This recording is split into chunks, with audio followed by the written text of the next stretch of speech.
Okay, so in question 10.8, what we've got is we've got a ceiling. So here's the ceiling,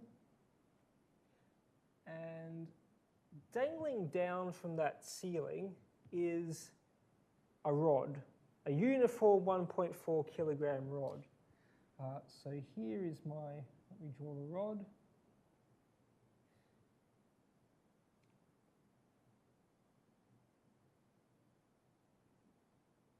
And that has a mass of m, which is 1.4 kilograms. And it has a certain length, which I will call L. Now, the reason this bar is dangling from the ceiling is because there's two springs holding it up. And we have one spring which dangles down from the ceiling like that, connects to one end, and at the other end we have another spring dangling down like that. And we're told in the question that when they're unstretched, that is when there's nothing hanging down off them, they both have the same length. So if there was nothing hanging off them, then let's say that they would both be this long. So if this bar was suddenly taken away, they would probably both boing back, and their length would just be from the ceiling down to this line there. So that means that the amount by which these two springs are stretched are going to be this distance here. So I'll call this x1. So this is going to be spring 1, apparently.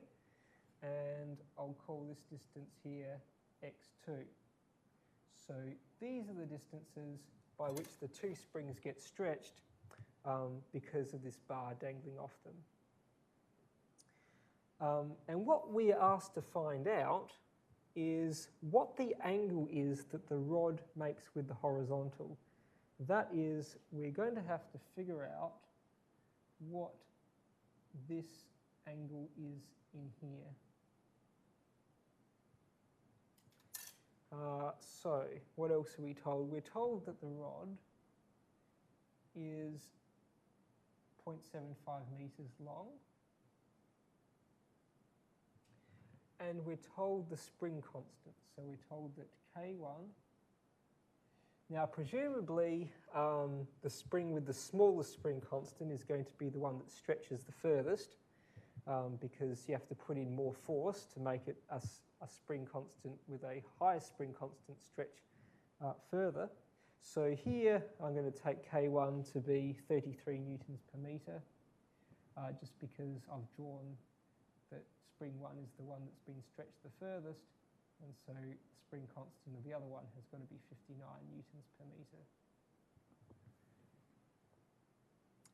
So that's what we have. So to figure out this angle, because we know the length here, pretty much we're going to have to know what this one is here. So that means we're going to have to find out how far spring 1 is stretched and how far spring 2 is stretched. And then if we know those two things, we can figure out this distance here, which should be handy because this bar, the horizontal, and this distance here are forming a right-angled triangle.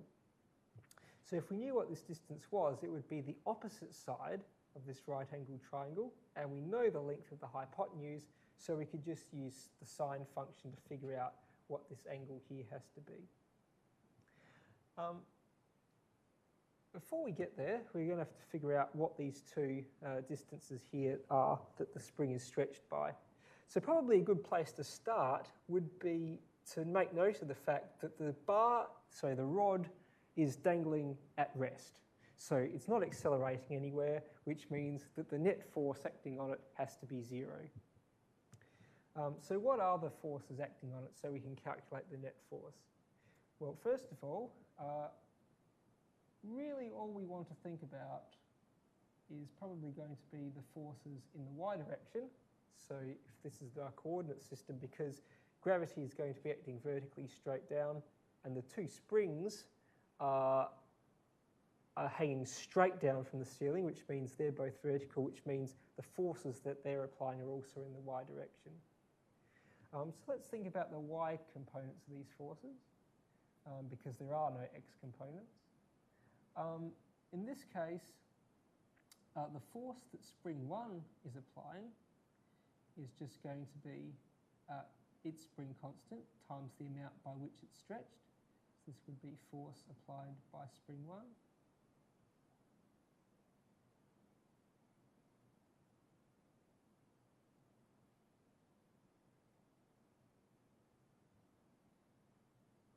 And then the force applied by spring 2 is going to be very similar, just its spring constant times the amount by which it's stretched.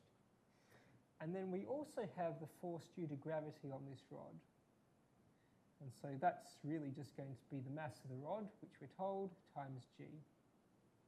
And we better give that a minus sign because that's pointing straight down. And so the net force, well, we can say that since bar is at rest, or actually no, it's a rod, isn't it? Since rod is at rest, in that case, the net force on it is 0.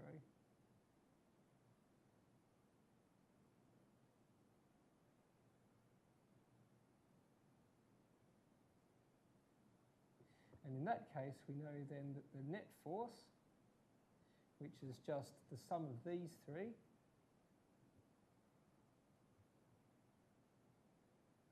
has got to be equal to 0. And if we just substitute in what we figured out for each of these forces, we get that that's equal to 0. So what we want to get out of this is really these two stretching distances. Unfortunately, there's two of them, and at the moment we only have one equation, so we don't really have enough information in this equation to be able to solve for x1 and x2. However, I think there's one other piece of information that we can make use of, and that is that the rod is a uniform rod, which means that its mass is evenly distributed along its length. So what that really means is that both of these springs are going to be supporting an equal share of the weight. Now, if the rod was heavier down one end than the other, so if there was more mass at one end than the other, then you would expect the springs might be supporting different weights, and so would be applying different forces. But because this is a uniform rod, we can expect that they're supporting an equal share of the weight, and so you'd expect in that case that the forces being applied by these two springs would be the same. And so we can say then that since the rod is uniform,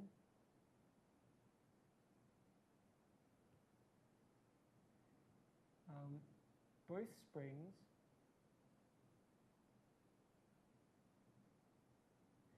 support an equal share of the weight.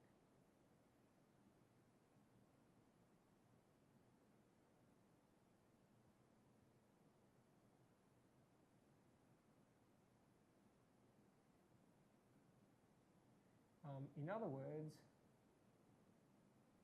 the two forces that they apply have got to be equal, so we're going to have that F1y is just equal to the force applied by the other one. So this tells us that K1 x1 is equal to K2 times x2. So let's just call this equation star.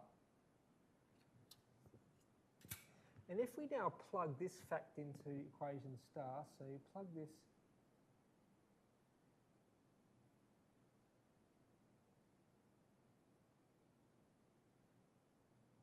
into equation star, and then what we'll then find is that since K1 x1 is equal to K2 x2, we then have that 2 times K2 x2, because this K1 x1 is just a K2 x2, minus mg is equal to 0. And so now if we just add mg to both sides, we get this. And then we can just divide both sides by 2 times the spring constant. So if we divide both sides by 2 and by the spring constant, we're going to get that the amount by which spring 2 is stretched is just equal to the weight of the rod divided by 2 times K2.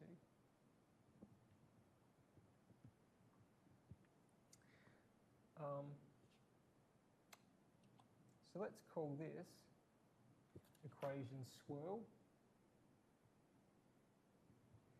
And so now we can say, let's plug this into equation swirl. So if we take this, plug it into here, we then find that K1 times X1 is going to be equal to K2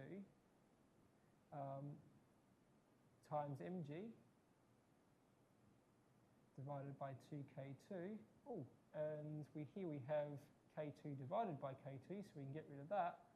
And finally, we're left with the distance by which spring 1 is stretched is equal to the weight of the rod divided by 2 times the spring constant of this spring here.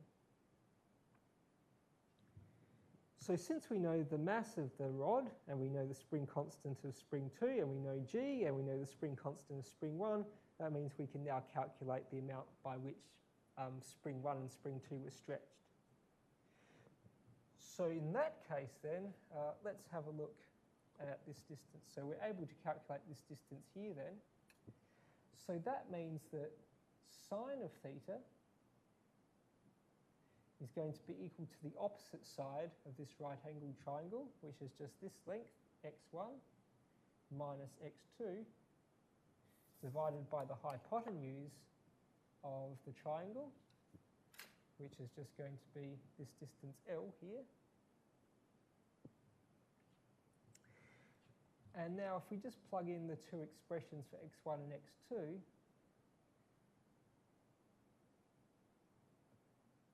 this tells us that 1 divided by L, x1, so it's going to be mg, divided by 2k1 minus mg divided by 2k2.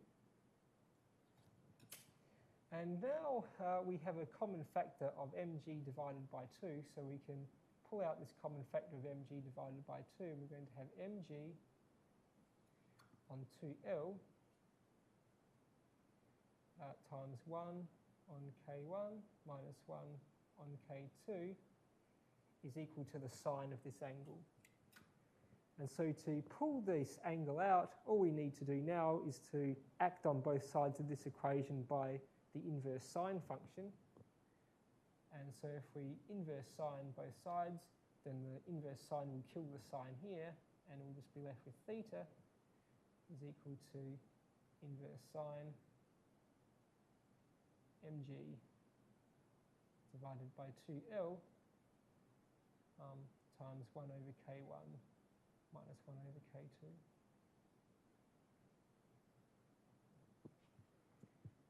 And so if we now plug those numbers into a calculator,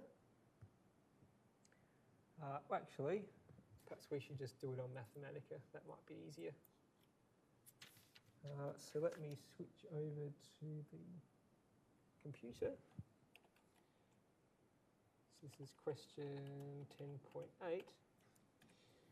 We have m is 1.4.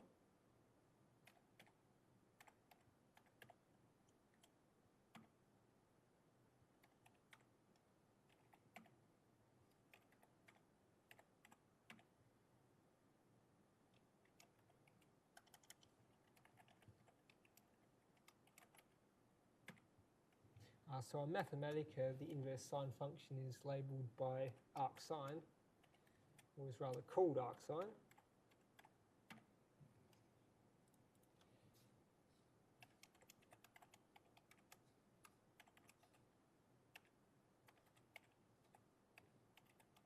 And when this produces a value, arcsine always gives its result in radians.